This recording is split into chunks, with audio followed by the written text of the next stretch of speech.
What's up, YouTube? It's your boy, it's your homie, FuturisticMike, and I'm back with another Power Book 4 Force video. Now, this is going to be the review and recap for Power Book 4 Force, Season 1, Episode 2, titled King of the Goddamn Hill. If you're a fan of Power, hit the like on this video. If you're new to my channel and this is the first time you're finding me, subscribe and turn on those post notifications so when I post videos on Power Book 4 Force, you get them.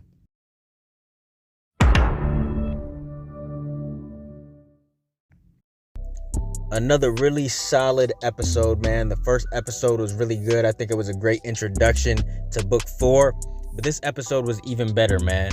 I'm gonna give it an 8.5 out of 10. In the first episode, we see, Tommy made a pit stop to Chicago, and it turns into a permanent stay. He saves Jannard and Vic's life in a drug deal gone bad, and he gets pretty much tangled up with the CBI and the Irish mob. And I don't know how this is going to play out, man. I don't know how it's going to turn out. But Walter wanted Tommy out of town, but he decided to stay. We also see that Tommy, was visiting his grandmother, and he learns that he has a half-brother named JP, which is crazy. We didn't see that coming. I'm going to get right into the recap. When the episode first starts, we see someone shooting up JP's club. Thank God nobody got hurt, but I guess somebody was sending a message. JP called up his brother Tommy. He thought maybe it was a front for illegal stuff. I guess JP's in debt. He took care of his sick father's medical bills and he didn't have that much cash left. And we find out that JP is gay. Now, I never would have thought that, man, for real. Based off the first episode, I never would have thought that. His ex-husband won't help out with the finances. And Tommy gives him $10K cash to help. And JP kind of doesn't want to take it, but then he ends up accepting it. And Tommy gets an idea on how to make some money, so then he dips out. Now we see Walter, he's not doing that good, man. His health is pretty bad, and Vic knew exactly what was going on. And Vic wants to tell Claudia about, their father's health conditions, but Walter doesn't want him to do that. And Walter's pretty much prepping Vic, to run the empire when he's gone. But he said, you got to run it my way because that's the way I like it. Now we see Jannard and Diamond in the barbershop and they're boxing and stuff. And Jannard tries to convince Diamond, to allow these young hitters into the group. And this group is led by Elijah, who is played by Jeremiah, the singer. And Diamond is definitely against this idea. Seems like he changed a lot because we know that back in the day before he went to prison, he was a killer. But it don't seem like he's like that now. It seems like he changed. Now we see Tommy gets ambushed from an old character from New York in the first season. The very first season, your girl Liliana. Yes, she is back. That's crazy, man, because I remember they sent her away and we didn't know what happened to her. But we finally get a glimpse at where she's been and stuff like that. She tried to kill Tommy thinking Tommy was there to murder her. And the cops are rolling by, so they're acting like they're cool and stuff. But best believe they'll be crossing paths again. Now we see Vic come into Gloria's place and he wants to talk to her and stuff, but she shut him down. She said they can't be together because Walter demands, pure Irish blood to continue the legacy. He wants it a certain way. Now we see Tommy come by Diamond's barbershop. This is when the two of them first meet face to face. And Tommy offers the drugs and the money back to them. And, he tries to leave. And one of Jannard's hitters pulls out a gun, tries to stop Tommy. And then two more hitters from outside come inside. They pull out their guns. And Diamond told them to stand down, since Tommy was there to make things right. They didn't want to listen to Diamond, though. They just wanted to listen to Jannard. They just wanted some action. But Jannard finally told them to stand down. Diamond tells Tommy to go take a walk with him. So they're outside talking for a minute, and a car pulls up on them. And some masked gunmen jump out and they toss some hoods on them and then they drive off. There's a man and a woman that kidnapped them. They're trying to, interrogate them and stuff. They're threatening Diamond and telling him that he has to move their bricks of heroin or else. Because I guess Diamond did something to their boss back in the day, Rojas. Didn't want to do that though because he said he doesn't handle dope and he said the city's hot right now. But Diamond had no choice but to give in and sell their drugs. Now we see Claudia speaks with Vic about the new designer drug that, she was doing in the first episode, and Walter wouldn't allow it at all. He only moves certain product. And Claudia took her concerns to Walter, warning him that they're losing money and stuff. She keeps on bringing up that she wants to get her hands dirty in the streets. And Walter says, no, that's not for you. Your brother handles that.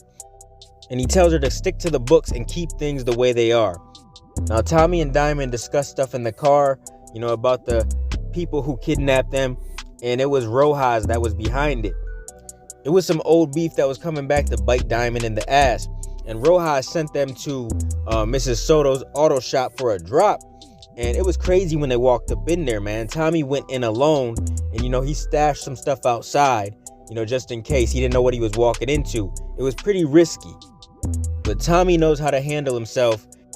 And the girl in the shop was honestly impressed with how Tommy handled that situation. And she said, how can I find you? And Tommy said, no, I'll find you. And then we see Diamond gets a FaceTime call. Rojas had Jannard kidnapped and he was beat pretty bad. And Rojas pressured them to hurry with the drops or Jannard dies. Tommy goes to a little tweaker spot, this little tweaker, and this tweaker tried the product and passed out. Tommy had to run his pockets to get the cash.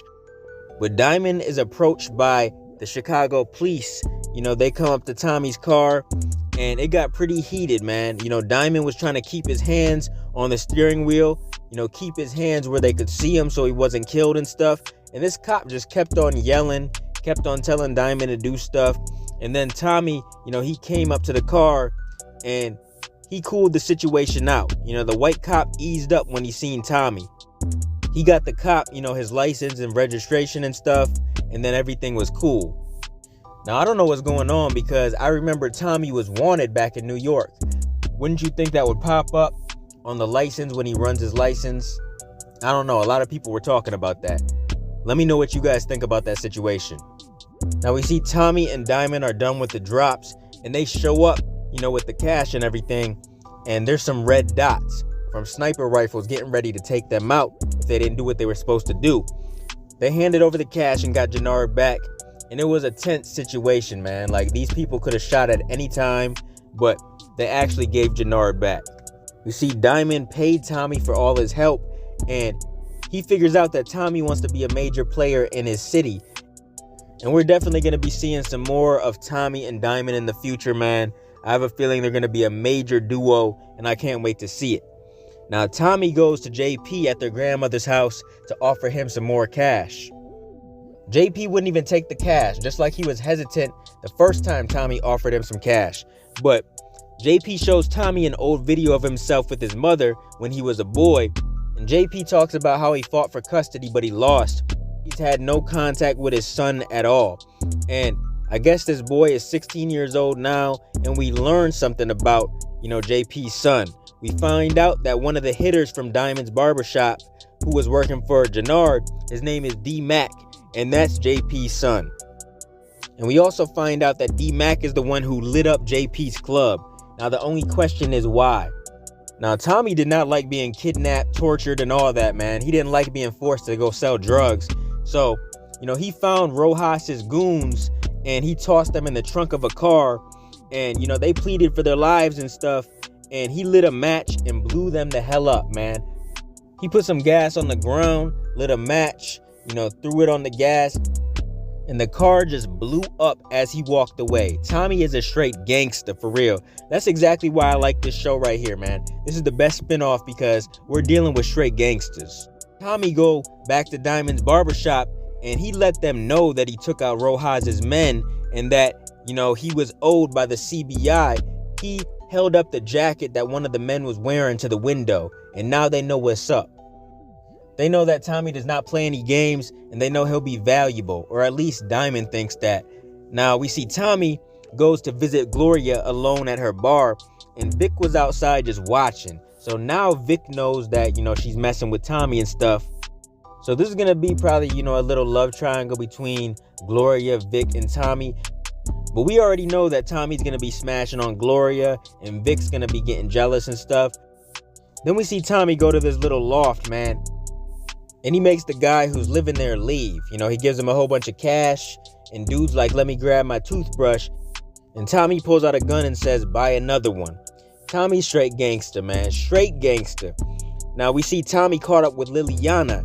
And they got into a fight, into a little brawl. and he demanded to know how she found him and stuff like that, and who else knew that he was there. She said Tommy stood out as a new player in the city, and she thought Tommy was going to try to kill her, so, she tried to get to him first.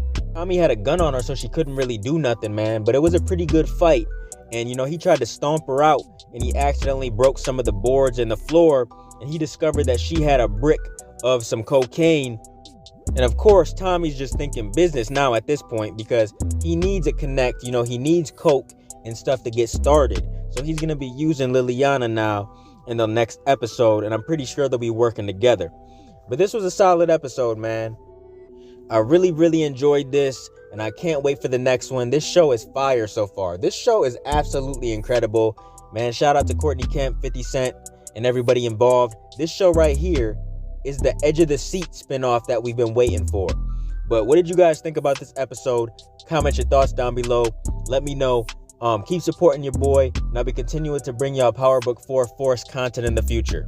Make sure you guys like, comment, and subscribe, and smash that notification bell so you can never miss a video. If you guys want to donate to the channel, I got links below to the PayPal and Cash App accounts. Hope you guys enjoyed the video. Let me get out of here, y'all. It's your boy FuturisticMike, and I'll talk to you on the next one. I'm out. Peace.